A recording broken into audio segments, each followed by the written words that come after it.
I wonder how happy we'd really be if we lived the fairy tale life. You know, the life where we have the 18-inch waist, the long, thick, beautiful hair, perfect skin that didn't even know rosacea is a thing. And we could wear those tiny satin slippers, the ones that slip over our feet, instead of trying to cover up our bunions and our pinched toes. We want the happy ending, don't we? We want to know that the porridge is just right and the glass slipper fits. It sounds wonderful, but that certainly hasn't been my story, and I bet it hasn't been your story either. That's the fairy tale life. Fairy tales told us that one day your prince will come. But here's the neat deal. The scriptures tell us God is already here. And oh my word, does he have good things planned for us, for you and for me. Have you read Psalm 103 lately? It says in there, he fills my life with good things. My youth is renewed like the eagles. I want to live like I believe that, don't you? Hi, my name is Gay Lindfors, and I'm so glad you're here. I want to help you see God's goodness in your daily living. Perhaps you've learned, like I have, that sometimes it's hard to see that goodness. It's easy. We tend to think that one day life will be good. One day when I get my act together, when I get my ducks in a row, when the kids have left, when I've lost the weight, whatever it is, you can fill in the blank. We tend to think that one day we will be happy. And when we do that, we are missing out on all the goodness that we have right in front of us today. We're waiting for someday instead of seeing today.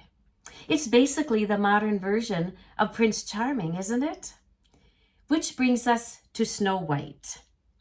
Have you ever thought about her story lately? My sisters and I were together one weekend, and we decided that we just started thinking about fairy tales, and we decided to rewrite Snow White. We call it Snow White Redesigned. Let me read it to you here. Snow White. Once upon a time, there was a teenage girl named Snow White. Her only crime? She was prettier than her stepmother, a queen who had serious vanity issues and a talking mirror. When the mirror called Snow White the fairest of them all, the queen decided that murder is the obvious solution. She sends a huntsman to take Snow White out into the woods, but he takes pity on Snow White and tells her to run. Snow White finds a cottage filled with 7 eccentric bachelors who can sing but they can't clean. She trades cooking and cleaning for a place to stay. But the queen learns that she's still alive. Instead of going to therapy, the queen goes full drama queen and 3 times tries to get rid of her. The poisonous apple finally does the trick, sending Snow White into a deep, deep nap. The 7 guys put her in a glass coffin outside, like a department store window displayed, because apparently that's what you do when you love someone.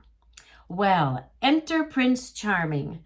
Apparently he thinks it's normal to kiss a stranger who's been lying in a glass coffin for who knows how long, and probably has the breath that can peel paint. But it works. Snow White wakes up, gasps for air, and of course they get married on the spot. And that, my friend, is Snow White. The fairy tale that begins the moment your house is clean and a man finally notices you. But the older I get, the more I've learned is this. God never said the joy would be found when we are the star of our own fairy tale. He said we will find joy when we walk with him. Psalm 16 tells us, it paints a picture of a beautiful life. Psalm 16 verses 9 and 11. This is a good life. My heart is glad, my soul is full of joy, and my body is at rest. Who can ask for more? You, God, direct me on the path that leads to a beautiful life. As I walk with you, the pleasures are never ending, and I know true joy and contentment. Maybe your life right now doesn't look much like a fairy tale. Maybe there's less glitter and more grocery lists. Maybe there's less ballroom dancing and more forgetting why you walked into the room or where you parked the car.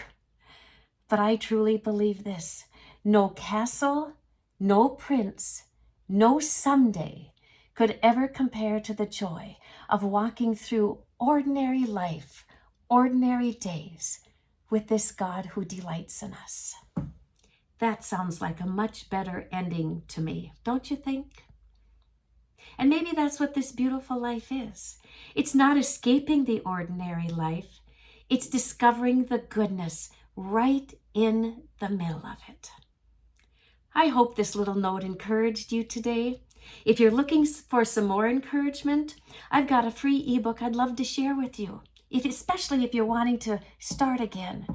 I called it Finding a Breath of Fresh Air and a Way to Start Again. You'll find it in a link in the description.